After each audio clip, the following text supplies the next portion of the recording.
जब Steve jobs ने अपनी सिक्योर जॉब छोड़कर एप्पल शुरू की थी तो लोगों ने उन्हें पागल कहा था। जब सर रिचर्ड ब्रांसन ने वर्जिन एयरलाइंस लॉन्च की तो एक्सपर्ट्स ने कहा था कि वो बर्बाद हो जाएंगे।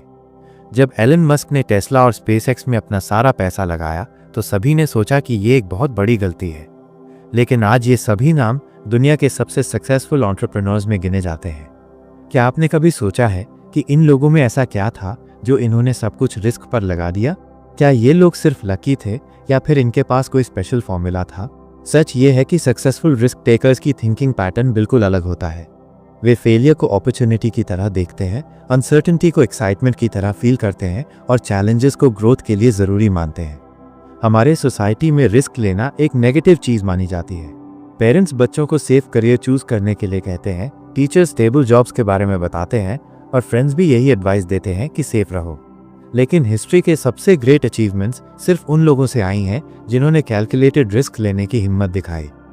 आखिर क्यों कुछ लोग कंफर्ट जोन से बाहर निकलकर एक्स्ट्रॉर्डिनरी चीज़ें अचीव करते हैं जबकि बाकी लोग मीडियोकर लाइफ जीने पर मजबूर रह जाते हैं? इस मिस्ट्री को समझने के लिए हमें जानना होगा कि सक्सेसफुल रिस्क टेकर्स कैसे सोचते हैं, कैसे डिसीजंस लेते हैं और कैसे फेलियर के बाद भी वापस उठ खड़े होते हैं। नमस्ते दोस्तों, स्वागत है आपका ऑडियो बुक्स बाय इनवार यूट्यूब चैनल में। आज की ऑडियो बुक है the art of risk, what we can learn from the world's leading risk takers book by Richard Harris. तो चलिए शुरू करते हैं आज के बुक पर आधारित एक काल्पनिक कहानी। अली आलम के कदम पूरी के गोल्डन समुद्री तट पर धीरे धीरे चल रहे थे। उसकी उम्र अब 29 साल हो गई थी, लेकिन उसके दिल में अभी भी वही फायर थी जो कॉलेज के दिनों में थी। बे ऑफ बंगाल की वेव्स उसके पैरों को छू रही थी और हर वेव के साथ एक नया ख्याल आ रहा था, लाइफ में कुछ बड़ा करने का, कुछ डिफरेंट करने का। भुवनेश्वर में अपनी सॉफ्टवेयर इंजीनियरिंग की जॉब छोड़ने के बाद से 3 महीने हो गए थे। फैमिली और फ्रेंड्स सभी कह रहे थे कि ये गलत डिसीजन था। अली, तू पागल है क्या? इतनी अच्छी जॉब छोड़ दी, अब क्या करेगा? उसकी माँ रोज यही बात कहती थी। लेकिन अली का दिल कहता था कि सेफ जोन से बाहर निकले बिना कुछ नहीं होगा। वो मॉर्निंग वॉक से वापस अपने रेंटेड फ्लैट में आया। कॉफी बनाते टाइम उसकी नज़र बुक शेल्फ पर पड़ी। The art of risk bye Richard Harris की वो बुक जो उसने पिछले हफ्ते खरीदी थी। पहले तो लगा था कि ये सिर्फ एक और मोटिवेशनल बुक है, लेकिन जब पढ़ना शुरू किया तो पता चला कि ये समथिंग डिफरेंट है।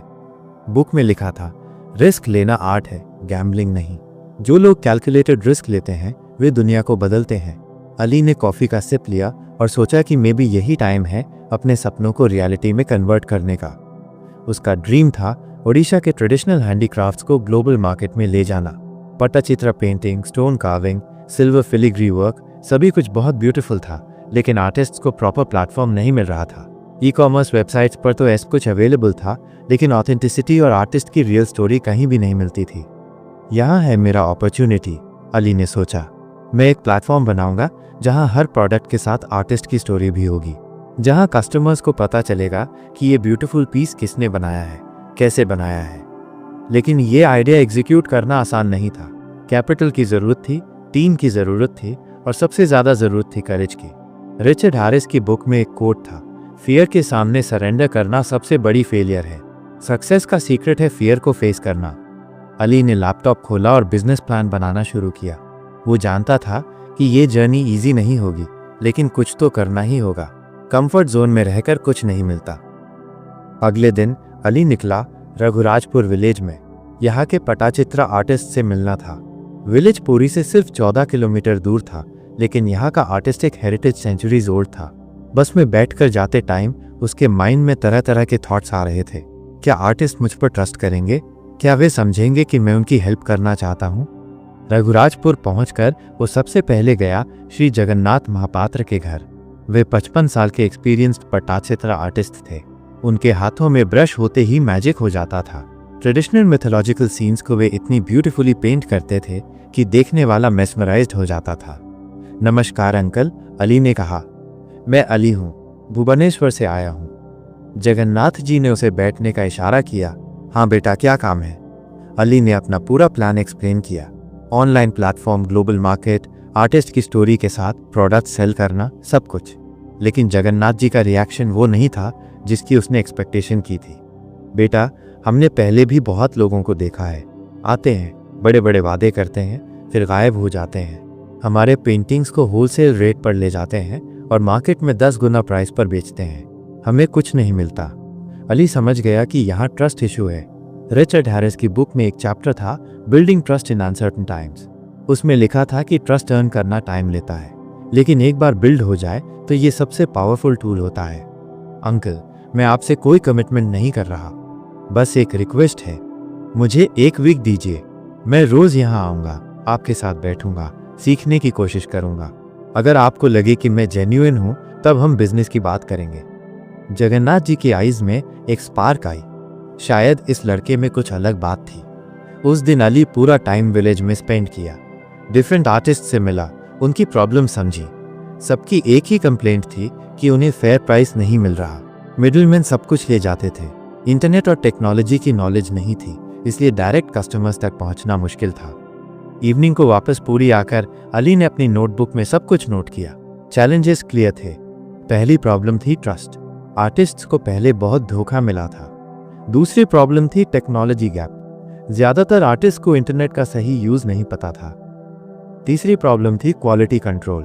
कुछ आर्टिस्ट बहुत टैलेंटेड थे, कुछ एवरेज। प्लेटफॉर्म पर सिर्फ बेस्ट क्वालिटी प्रोडक्ट्स होने चाहिए। चौथी प्रॉब्लम थी लॉजिस्टिक्स।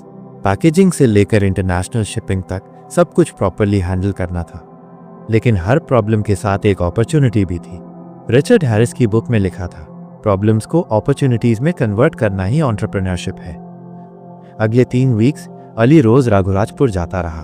वो सिर्फ ऑब्जर्वर बनकर बैठता था। आर्टिस्ट के साथ चाय पीता, उनकी स्टोरी सुनता, उनकी टेक्निक्स देखता। जगन्नाथ जी को ग्रेजुअली यकीन होने लगा कि ये लड़का डिफरेंट है। एक दिन अली ने कहा, अंकल, मैं आपकी एक पेंटिंग बाय करना चाहता हूँ, लेकिन आप जो भी प्राइस बताएंगे वो मैं दूंगा, बिना नेगोशिएट किए। जगन्नाथ जी सरप्राइज थे। क्यों बेटा, ये तो बिजनेस सेंस नहीं है। अंकल, मैं आपकी आर्ट को रिस्पेक्ट करता हूँ। आर्ट की कोई फिक्स प्राइस नहीं होती। आर्टिस्ट जो वैल्यू फील करता है वही राइट प्राइस है। उस दिन अली ने एक ब्यूटीफुल कृष्ण लीला पेंटिंग खरीदी। जगन्नाथ जी ने 8,000 रुपये प्राइस बताई थी, लेकिन अली ने 10,000 दिए।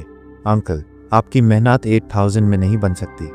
ये जेस्चर था जिसने सब कुछ बदल दिया। जगन्नाथ जी को रियलाइज हुआ कि ये लड़का जेन्युइनली आर्टिस्ट की हेल्प करना चाहता है। अली बेटा, अब मैं तुम्हारे बिजनेस प्लान के बारे में डिटेल में सुनना चाहता हूँ। उस इवनिंग अली ने अपना पूरा विजन शेयर किया। अंकल, मैं एक वेबसाइट बनाना चाहता हूँ जहाँ हर पेंटिंग के साथ आपकी स्टोरी होगी। कस्टमर को पता चलेगा कि ये कृष्ण की पेंटिंग श्री जगन्नाथ महापात्र ने बनाई है, जो 30 सालों से ये आर्ट कर रहे हैं। कस्टमर को पता चलेगा कि पटाचित्र क्या है, कैसे बनाया जाता है। ये सिर्फ प्रोडक्ट सेलिंग नहीं है, ये कल्चर शेयरिंग है। जगन्नाथ जी की आईज में टीयर्स आ गए। बेटा, 30 सालों में कोई भी मेरी स्टोरी जानने की कोशिश नहीं की। सब सिर्फ पेंटिंग चाहते थे। आर्टिस्ट कौन है ये कोई नहीं पूछता था। इसी कन्वर्सेशन के बाद अली को पता चला कि जगन्नाथ जी के बेटे रोहित ने BCA किया था, लेकिन जॉब नहीं मिल रही थी। उसे कंप्यूटर्स और इंटरनेट की अच्छी नॉलेज थी। अंकल, क्या रोहित मेरे साथ वर्क करना चाहेगा? मुझे टेक्निकल हेल्प की ज़रूरत है। अगले दिन रोहित से मिलकर अली को लगा कि यहाँ परफेक्ट कॉम्बिनेशन बन सकता है। रोहित को ट्रेडिशनल आर्ट की डीप अंडरस्टैंडिंग थी और टेक्निकल स्किल्स भी थे। वो लोकल आर्टिस्ट्स की लैंग्वेज समझता था, उनकी प्रॉब्लम्स जानता था। रोहित, मैं तुम्हें को-फाउंडर बनाना चाहता हूँ। 50-50 पार्टनरशिप। तुम टेक्निकल साइड हैंडल करोगे, मैं बिजनेस डेवलपमेंट। रोहित के लिए ये ड्रीम कम ट्रू था। दादा, मैं तैयार हूँ, लेकिन इनिशियल इन्वेस्टमेंट कैसे होगी? अली ने कैलकुलेट किया था। Website development, initial inventory, marketing, legal formalities के लिए कम से कम 5 लाख रुपए चाहिए थे। उसके पास सिर्फ 2 लाख सेविंग्स थे। रिचर्ड हैरिस की बुक में लिखा है कि रिसोर्सेज की कमी इनोवेशन को फोर्स करती है। अली ने सोचा, हम मिनिमम वायबल प्रोडक्ट से शुरू करेंगे। अली और रोहित ने डिसाइड किया कि वे सिर्फ 10 आर्टिस्ट के साथ स्टार्ट करेंगे। क्वालिटी कंट्रोल प्रॉपर्ली करेंगे। हर आर्टिस्ट से सिर्फ 3 to 4 प्रोडक्ट्स लेंगे। टोटल 30 to 40 प्रोडक्ट्स के साथ वेबसाइट लॉन्च करेंगे। वेबसाइट का नेम रखा काला हेरिटेज। लोगो डिज़ाइन करने के लिए किसी प्रोफेशनल डिज़ाइनर को हायर नहीं कर सकते थे, तो रोहित ने ऑनलाइन ट्यूटोरियल्स देखकर खुद डिज़ाइन किया। सिंपल लेकिन एलिगेंट, ट्रेडिशनल ऑडिशन मोटिव्स के साथ। कंटेंट राइटिंग भी खुद करनी पड़ी।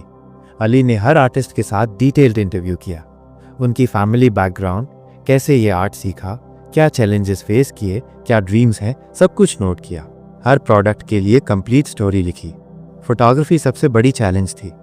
प्रोफेशनल फोटोग्राफर हायर करने के पैसे नहीं थे। अली ने अपने कॉलेज फ्रेंड विक्रम से हेल्प ली, जो भुवनेश्वर में रहता था और फोटोग्राफी हॉबी के रूप में करता था। वीकेंड पर विक्रम आकर प्रोडक्ट्स की फोटोज क्लिक करता था। दादा, हमें प्रॉपर सेटअप चाहिए, विक्रम ने कहा। लाइटिंग, बैकग्राउंड, सब कुछ प्रोफेशनल होना चाहिए। तीनों ने मिलकर इम्प्रोवाइजेशन किया। वाइट बेडशीट को बैकग्राउंड बनाया, टेबल लैंप्स को लाइटिंग के लिए यूज किया। यूट्यूब ट्यूटोरियल्स देखकर प्रोडक्ट फोटोग्राफी सीखी। 2 महीने की हार्ड वर्क के बाद वेबसाइट रेडी हो गई। लेकिन अब सबसे बड़ी चैलेंज थी मार्केटिंग। बिना बजट के कस्टमर कैसे अट्रैक्ट करेंगे? अली ने रिचर्ड हैरिस की बुक में पढ़ा था, इनोवेशन कंस्ट्रेंट से आती है। जब रिसोर्सेज लिमिटेड होते हैं तो क्रिएटिविटी अनलिमिटेड हो जाती है। उन्होंने ऑर्गेनिक मार्केटिंग स्ट्रैटेजी अपनाई। सोशल मीडिया पर आर्टिस्ट इंटरव्यूज के वीडियोस डाले, behind the scenes content create की, ट्रेडिशनल आर्ट मेकिंग प्रोसेस के टाइम लैप्स वीडियोस बनाए। फेसबुक, इंस्टाग्राम, यूट्यूब पर कंसिस्टेंट कंटेंट पोस्टिंग की। रिस्पॉन्स धीरे धीरे आने लगा। पहले लोकल ऑडियंस ने नोटिस किया, ओडिया कम्युनिटीज में शेयर होने लगा, फिर ग्रेजुअली पैन इंडिया ऑडियंस तक पहुंचा। पहला ऑर्डर आया मुंबई से। प्रिया शाह नाम की एक इंटीरियर डिजाइनर ने ट्रेडिशनल पट्टचित्रा पेंटिंग ऑर्डर की थी। अमाउंट था 12,000 रुपए। अली के लिए ये मोमेंट था जब उसे रियलाइज हुआ कि आइडिया एक्चुअली वर्क कर रहा है। रोहित, हमारा पहला ऑर्डर आया।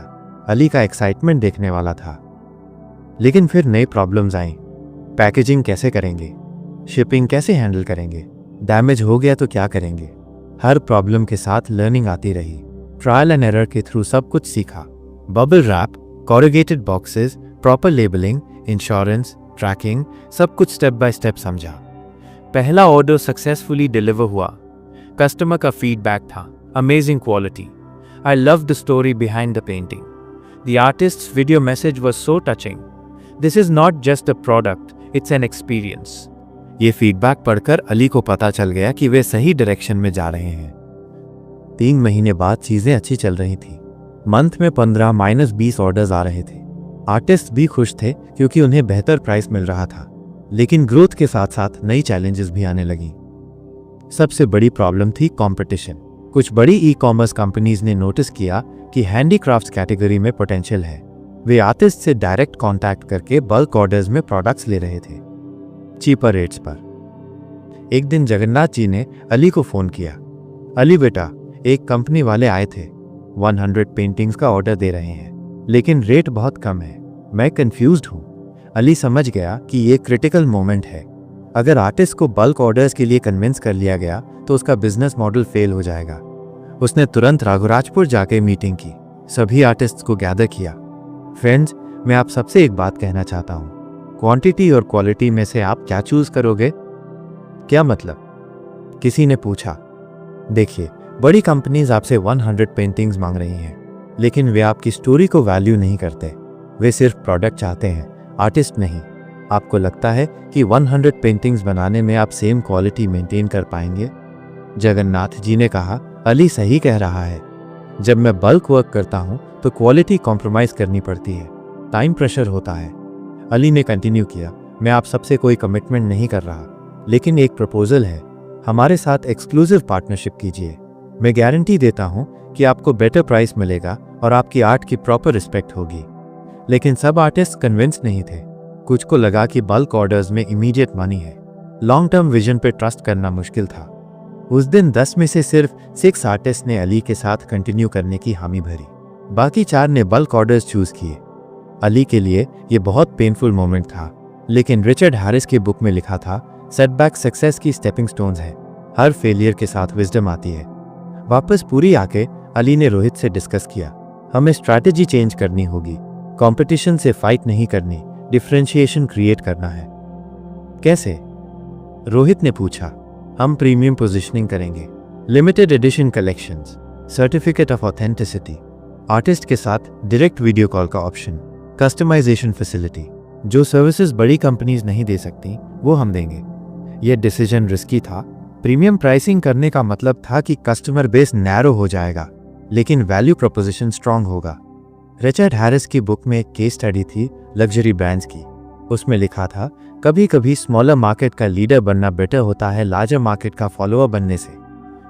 प्रीमियम पोजीशनिंग के लिए अली ने कुछ इनोवेटिव फीचर्स ऐड किए। सबसे यूनिक था meet your artist programme.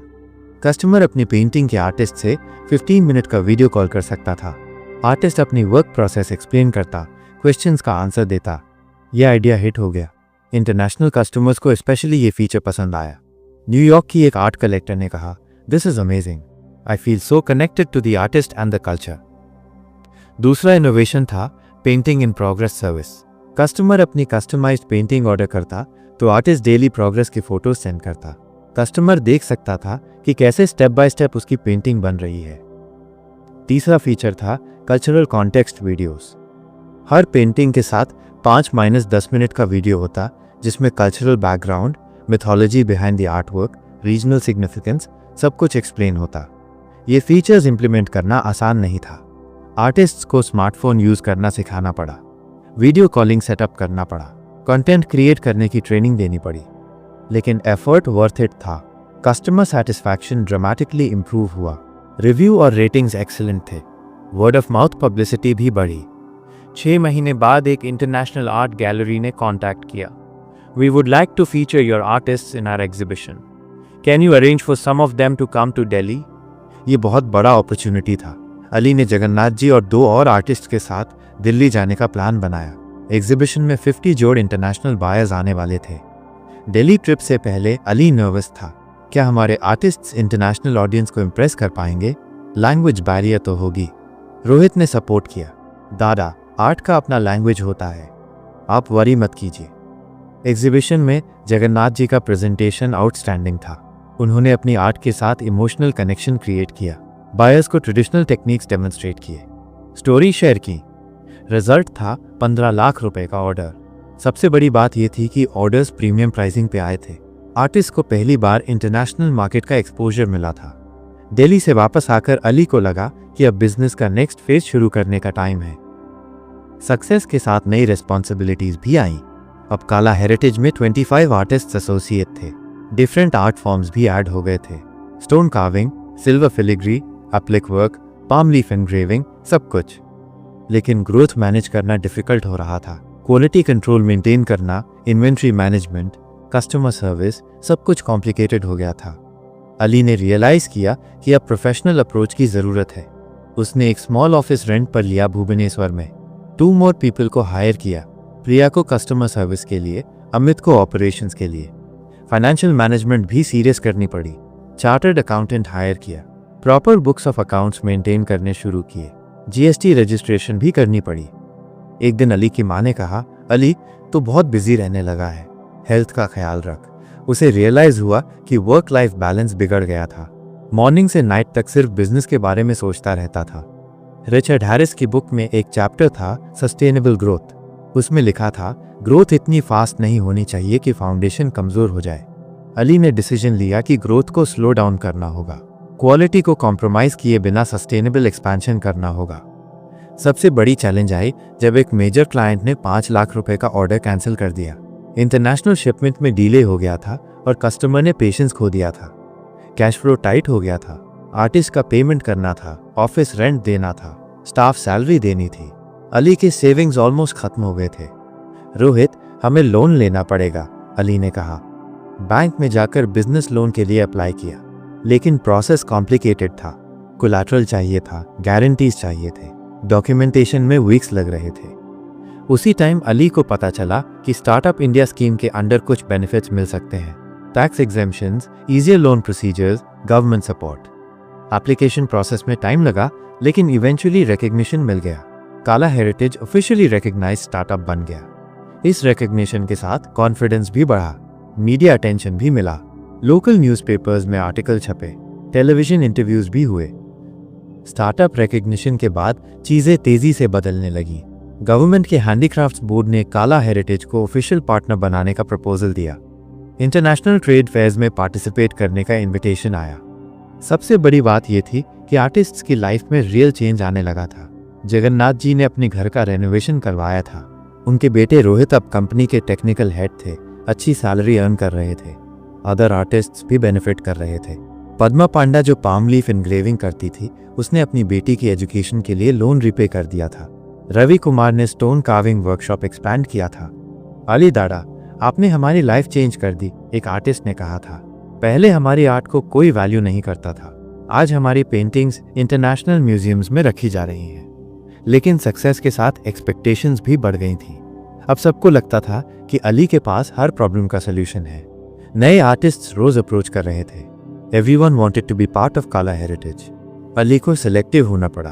Quality standards maintain करने के लिए हर आर्टिस्ट को एक्सेप्ट नहीं कर सकता था। ये डिफिकल्ट डिसीजंस थे क्योंकि हर आर्टिस्ट की अपनी स्टोरी थी, अपनी स्ट्रगल्स थी। एक दिन अली को इनविटेशन मिला IIM भुवनेश्वर में गेस्ट लेक्चर देने का। टॉपिक था एंटरप्रेन्योरशिप इन ट्रेडिशनल आर्ट्स। उसे लगा कि ये ग्रेट अपॉर्चुनिटी है अपनी स्टोरी शेयर करने की। लेक्चर हॉल में 200 जोड़ स्टूडेंट्स थे। मैनेजमेंट स्टूडेंट्स, MBA कैंडिडेट्स, सबको ट्रेडिशनल बिजनेस केसेस पढ़ाए जाते थे। अली का केस अलग था। फ्रेंड्स, अली ने शुरुआत की। 3 साल पहले मैं भी आप सबकी तरह था। Software engineer, safe job, predictable income. लेकिन मैंने एक रिस्क लिया। उसने अपनी पूरी जर्नी शेयर की, फेलियर से लेकर सक्सेस तक। स्टूडेंट्स के क्वेश्चंस भी इंटरेस्टिंग थे। सर, क्या आपको कभी रिग्रेट नहीं हुआ कि जॉब छोड़ी? एक स्टूडेंट ने पूछा। रिग्रेट तो बहुत बार हुआ, अली ने ऑनेस्ट आंसर दिया। जब कैश फ्लो प्रॉब्लम्स थी, जब कस्टमर्स कंप्लेंट्स कर रहे थे, जब फैमिली प्रेशर था। लेकिन हर रिग्रेट के बाद एक मोमेंट आता था जो सब कुछ वर्थ इट बना देता था। लेक्चर के बाद कई स्टूडेंट्स ने इंडिविजुअल मीटिंग की रिक्वेस्ट की। कुछ अपना स्टार्टअप आइडिया डिस्कस करना चाहते थे। एक स्टूडेंट ने कहा, सर, आपकी स्टोरी इंस्पायर करती है, लेकिन हमारे पास आपकी जैसी ट्रेडिशनल नॉलेज नहीं है। अली ने जवाब दिया, नॉलेज एक्वायर की जा सकती है, लेकिन पैशन और परसिस्टेंस नहीं मिलती। जो पैशन आप में है वही आपको यूनिक बनाता है। अब जानते हैं बुक की कुछ बातें। जब हम अपनी लाइफ की जर्नी को देखते हैं तो एक बात साफ हो जाती है कि रिस्क लेना और कैलकुलेटेड चांसेस लेना ही हमें आगे बढ़ाता है। रिचर्ड हैरिस की इस मास्टरपीस में जो सबसे महत्वपूर्ण बात सामने आई है वो ये है कि सक्सेसफुल लोग रिस्क से नहीं डरते, बल्कि वे इसे समझकर, एनालाइज करके और स्ट्रेटेजिकली अप्रोच करके अपनी एडवांटेज में बदल देते हैं। इस बुक में हमने देखा कि वर्ल्ड के लीडिंग रिस्क टेकर्स कैसे अपनी थिंकिंग को शेप करते हैं। वॉरेन बफेट से लेकर इलॉन मस्क तक सभी ने यह साबित किया है कि इंटेलिजेंट रिस्क टेकिंग ही सक्सेस की है। लेकिन यहाँ एक इंपॉर्टेंट पॉइंट ये है कि ये सभी इंडिविजुअल्स ब्लाइंड रिस्क नहीं लेते। वे थरो रिसर्च करते हैं, मार्केट को समझते हैं और अपने डिसीजंस को डेटा और एक्सपीरियंस के बेस पर बनाते हैं। भारतीय कॉन्टेक्स्ट में देखें तो हमारे यहाँ ट्रेडिशनली रिस्क को नेगेटिव पर्सपेक्टिव से देखा जाता है। पेरेंट्स अपने चिल्ड्रन को सिक्योर जॉब्स के लिए पुश करते हैं और एंटरप्रेन्योरशिप को गैम्बलिंग की तरह ट्रीट करते हैं। लेकिन ये माइंडसेट बदल रहा है। आज के इंडियन एंटरप्रेन्योर्स जैसे कि रितेश अग्रवाल, बाइजू रविंद्रन और भविष्य अग्रवाल ने दिखाया है कि कैलकुलेटेड रिस्क लेकर भी मैसिव सक्सेस अचीव की जा सकती है। रिस्क टेकिंग का साइकोलॉजी बहुत फैसिनेटिंग है। हमारा ब्रेन नेचुरली लॉस अवर्जन के लिए वायर्ड है, मतलब हम गेन करने से ज्यादा लॉस से बचने पर फोकस करते हैं। लेकिन सक्सेसफुल रिस्क टेकर्स इस नेचुरल टेंडेंसी को ओवरकम करते हैं। वे पोटेंशियल गेन्स और लॉसेस दोनों को ऑब्जेक्टिवली इवैल्यूएट करते हैं और फिर इन्फॉर्म डिसीजंस लेते हैं। फाइनेंशियल मार्केट्स में रिस्क टेकिंग का कॉन्सेप्ट सबसे क्लियर दिखता है। सक्सेसफुल इन्वेस्टर्स जैसे कि राकेश झुनझुनवाला या राधाकिशन दमानी ने यह दिखाया कि प्रॉपर रिसर्च और पेशेंस के साथ लिए गए रिस्क कैसे एक्स्ट्रॉर्डिनरी रिटर्न्स दे सकते हैं। लेकिन यहाँ भी ये इंपॉर्टेंट है कि वे सिस्टमैटिक अप्रोच फॉलो करते हैं।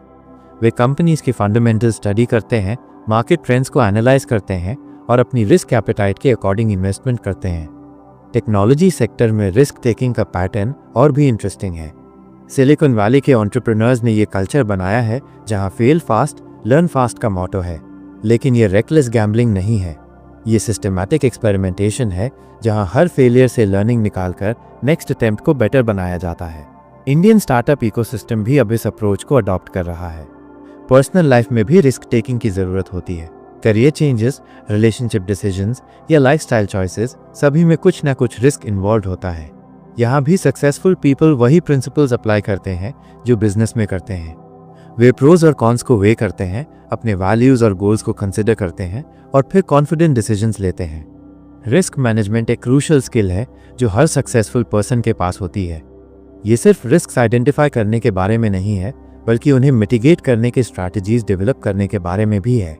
डाइवर्सिफिकेशन, इंश्योरेंस, बैकअप प्लान्स, ये सभी रिस्क मैनेजमेंट के टूल्स हैं जो स्मार्ट रिस्क टेकर्स यूज करते हैं। इनोवेशन और क्रिएटिविटी भी रिस्क टेकिंग से क्लोजली लिंक्ड है।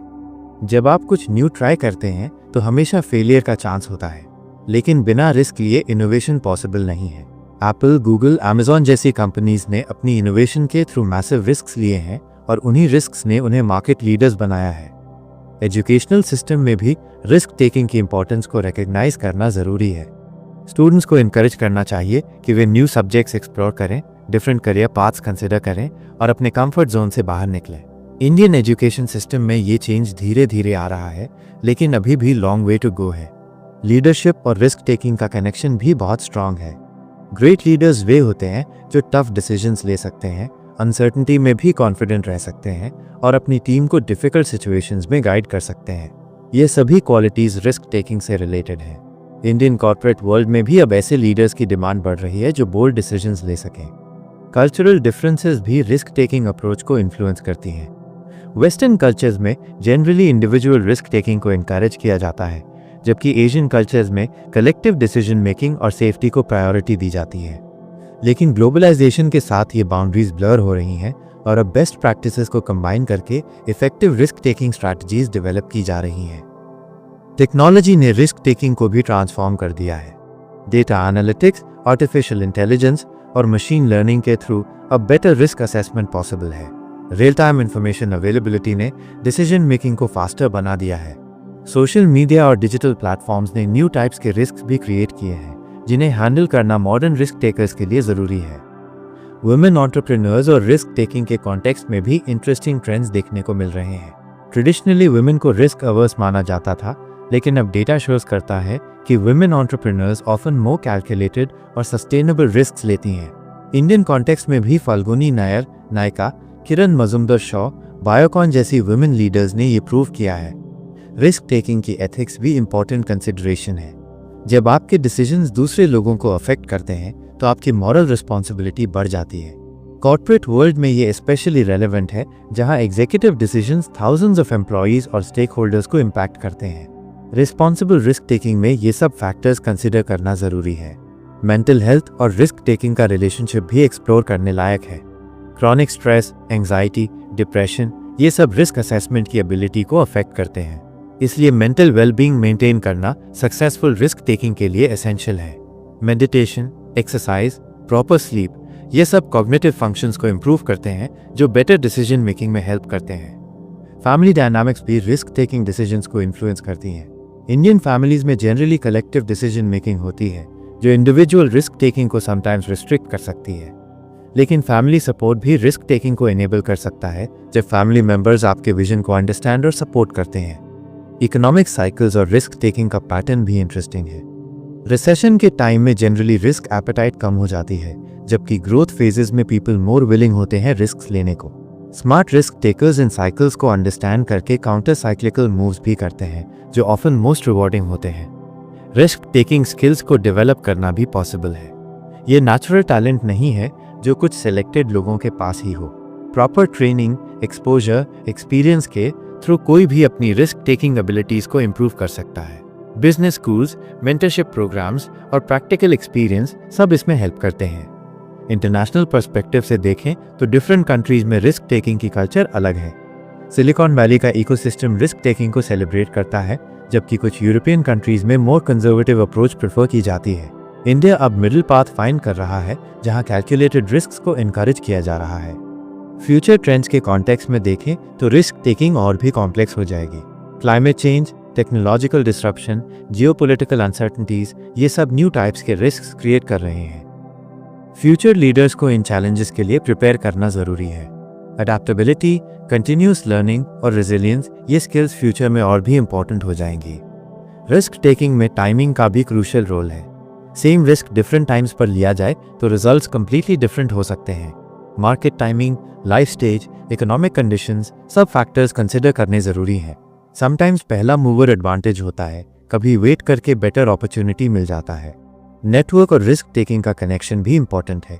स्ट्रॉन्ग प्रोफेशनल और पर्सनल नेटवर्क्स रिस्क टेकिंग को सपोर्ट करते हैं। मेंटर्स से एडवाइस मिलती है, पीयर्स से लर्निंग होती है और कनेक्शंस न्यू अपॉर्चुनिटीज प्रोवाइड करते हैं। इंडियन कॉन्टेक्स्ट में ये और भी रेलेवेंट है जहां रिलेशनशिप्स की वैल्यू बहुत हाई है। रिस्क कम्युनिकेशन भी एक इम्पॉर्टेंट स्किल है।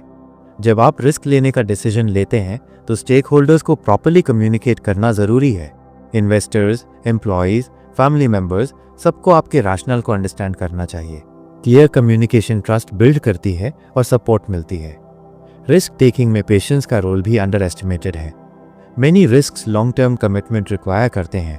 इमीडिएट रिजल्ट्स की एक्सपेक्टेशन में लोग समटाइम्स प्रीमेच्योर डिसीजंस ले लेते हैं। सक्सेसफुल रिस्क टेकर्स पेशेंस और परसिस्टेंस शो करते हैं। वे अंडरस्टैंड करते हैं कि मीनिंगफुल रिजल्ट्स टाइम लेते हैं। कंपटीशन और रिस्क टेकिंग का डायनामिक्स भी इंटरेस्टिंग है। हाईली कम्पिटिटिव मार्केट्स में रिस्क टेकिंग ज़रूरी हो जाती है क्योंकि स्टेटस को मेंटेन करना भी रिस्की हो जाता है। बट कम्पिटिटिव प्रेशर में समटाइम्स पुअर डिसीजंस भी हो जाते हैं। बैलेंस मेंटेन करना इंपॉर्टेंट है। रिस्क टेकिंग की मेजरमेंट भी चैलेंजिंग है। सक्सेस को सिर्फ फाइनेंशियल रिटर्न से नहीं मेजर कर सकते। Personal satisfaction, learning, growth, contribution to society, ये सब फैक्टर्स भी कंसिडर करने ज़रूरी हैं।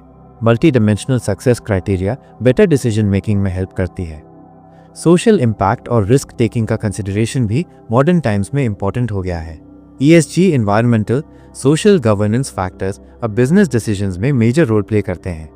सस्टेनेबल रिस्क टेकिंग जो सोसाइटी और एनवायरनमेंट को भी बेनिफिट करे, वो लॉन्ग टर्म में ज़्यादा रिवॉर्डिंग है। रिस्क टेकिंग में फेलियर से डील करना भी क्रूशल स्किल है। हर रिस्क टेकर को फेलियर्स फेस करने पड़ते हैं। इंपॉर्टेंट ये है कि फेलियर से कैसे लर्न करते हैं और कैसे बाउंस बैक करते हैं। रेजिलियंस और अडेप्टेबिलिटी सक्सेसफुल रिस्क टेकर्स की कैरेक्टरिस्टिक्स हैं।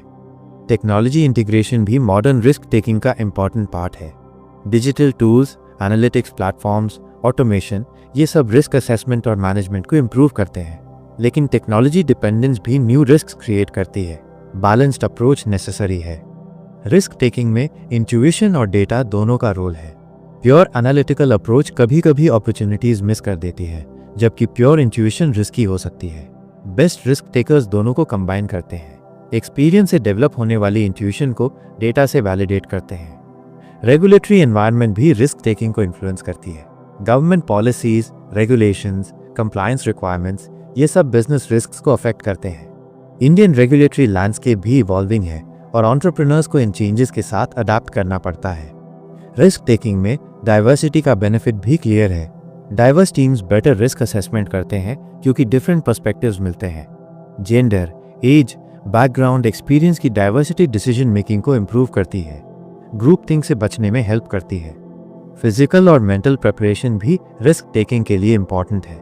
हाई स्टेक्स डिसीजंस फिजिकल और इमोशनल स्ट्रेस क्रिएट करते हैं। प्रॉपर फिटनेस, न्यूट्रिशन, स्लीप, ये सब कॉग्निटिव परफॉर्मेंस को अफेक्ट करते हैं।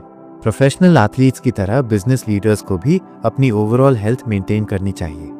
रिस्क टेकिंग में वैल्यूज अलाइनमेंट भी इंपॉर्टेंट है। जो रिस्क्स आपके कोर वैल्यूज के अगेंस्ट जाती हों, वे लॉन्ग टर्म में सस्टेनेबल नहीं होती। पर्सनल और प्रोफेशनल वैल्यूज को क्लियरली डिफाइन करना और उनके अकॉर्डिंग डिसीजंस लेना इंपॉर्टेंट है। ग्लोबलाइजेशन ने रिस्क टेकिंग को और कॉम्प्लेक्स बना दिया है। Cross border business, currency fluctuations, cultural differences, regulatory variations, ये सब न्यू टाइप्स के रिस्क्स हैं।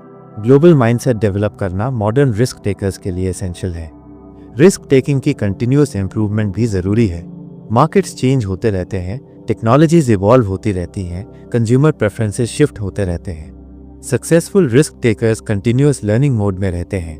वे अपनी स्ट्रैटेजीज को रेगुलरली रिव्यू और अपडेट करते रहते हैं। पार्टनरशिप और कोलैबोरेशन भी रिस्क टेकिंग में हेल्प करते हैं। सोलो रिस्क से ज़्यादा collaborative risk often better outcomes देते हैं। Risk sharing, expertise sharing, resource sharing, ये सब बेनिफिट्स मिलते हैं। स्ट्रेटेजिक पार्टनरशिप्स रिस्क मिटिगेशन में भी हेल्प करते हैं। रिस्क टेकिंग में क्रिएटिविटी का रोल भी इंपॉर्टेंट है। स्टैंडर्ड सॉल्यूशंस हमेशा वर्क नहीं करते। Out of the box thinking, innovative approaches, creative problem solving, ये सब सक्सेसफुल रिस्क टेकिंग के कंपोनेंट्स हैं। इंडियन जुगाड़ मेंटालिटी भी क्रिएटिविटी का एग्जाम्पल है। लेगेसी और रिस्क टेकिंग का कनेक्शन भी थिंक करने लायक है। आज जो रिस्क हम लेते हैं वे फ्यूचर जनरेशंस को भी अफेक्ट करती हैं। Sustainable development, environmental protection, social responsibility, ये सब कंसिडरेशंस मॉडर्न रिस्क टेकिंग में इंक्लूड करने ज़रूरी हैं। रिस्क टेकिंग में सेलिब्रेशन और रिकग्निशन भी इंपॉर्टेंट है। सक्सेस को प्रॉपर्ली एक्नॉलेज करना, टीम को मोटिवेट करना, अचीवमेंट्स को सेलिब्रेट करना, ये सब पॉजिटिव रीइंफोर्समेंट प्रोवाइड करते हैं। ये कल्चर बिल्डिंग में हेल्प करता है। पर्सनल ब्रांड और रिस्क टेकिंग का रिलेशनशिप भी मॉडर्न टाइम्स में रेलेवेंट है। सोशल मीडिया के एज में पर्सनल रेपुटेशन क्विकली स्प्रेड होती है। Risk taking decisions personal brand को अफेक्ट करते हैं। कंसिस्टेंट वैल्यूज और ऑथेंटिक बिहेवियर मेंटेन करना इंपॉर्टेंट है। रिस्क टेकिंग में स्ट्रेस मैनेजमेंट भी क्रूशियल है। High pressure situations, uncertain outcomes, multiple stakeholders, ये सब स्ट्रेस क्रिएट करते हैं। इफेक्टिव स्ट्रेस मैनेजमेंट टेक्निक्स जैसे कि मेडिटेशन, एक्सरसाइज, हॉबीज, ये सब बेटर डिसीजन मेकिंग में हेल्प करते हैं। इंटरनेशनल मार्केट्स में एक्सपेंशन भी मेजर रिस्क टेकिंग का एग्जाम्पल है। Cultural adaptation, local partnerships, regulatory compliance, market understanding, ये सब चैलेंजेस हैं। लेकिन successful international expansion massive growth opportunities provide करती है। रिस्क टेकिंग की सोशल रिस्पॉन्सिबिलिटी भी कंसिडर करनी चाहिए। बिजनेस डिसीजंस का सोसाइटी पर इम्पैक्ट होता है। Jobs creation, economic development, community welfare, ये सब फैक्टर्स सक्सेसफुल रिस्क टेकिंग के आउटकम्स हो सकते हैं। फाइनली, ये बुक हमें ये क्लियर मैसेज देती है कि रिस्क टेकिंग एक आर्ट है जो प्रैक्टिस से इम्प्रूव होती है। ये साइंस भी है क्योंकि डेटा और एनालिसिस का यूज होता है। ये करेज भी रिक्वायर करती है क्योंकि अनसर्टेनिटी फेस करनी पड़ती है। लेकिन सबसे इम्पॉर्टेंट, ये विजडम रिक्वायर करती है क्योंकि जानना पड़ता है कि कौन सी रिस्क लेनी चाहिए और कौन सी अवॉइड करनी चाहिए। रिचर्ड हैरिस ने इस बुक के थ्रू हमें दिखाया है कि successful risk taking random gambling नहीं है।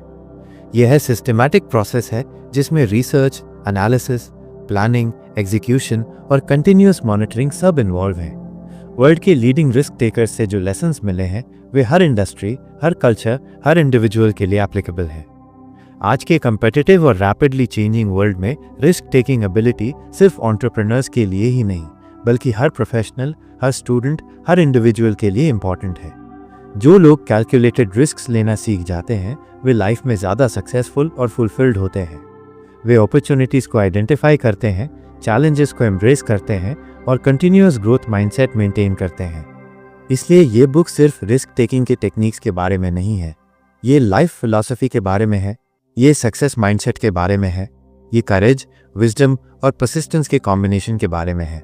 जो भी व्यक्ति इन प्रिंसिपल्स को अपनी लाइफ में अप्लाई करेगा वो डेफिनेटली बेटर आउटकम्स अचीव करेगा। रिस्क टेकिंग की ये जर्नी कंटिन्यूअस है। हर डिसीजन, हर चैलेंज, हर अपॉर्चुनिटी एक नया लेसन प्रोवाइड करती है। इम्पॉर्टेंट ये है कि हम ओपन माइंड रखें, कंटिन्यूअसली लर्न करते रहें और अपनी कैपेबिलिटीज़ को एक्सपैंड करते रहें, क्योंकि अल्टीमेटली लाइफ की ग्रेटेस्ट अचीवमेंट्स वही लोग करते हैं जो मीनिंगफुल रिस्क लेने की करेज रखते हैं। अगर आपको ये ऑडियो बुक पसंद आई हो तो एक लाइक ज़रूर दीजिए और कमेंट करके बताइए कि अगली कहानी कौन सी सुननी है। आपका कमेंट पिन किया जा सकता है, तो दिल से कुछ लिखिए और हाँ, सब्सक्राइब करना मत भूलिए।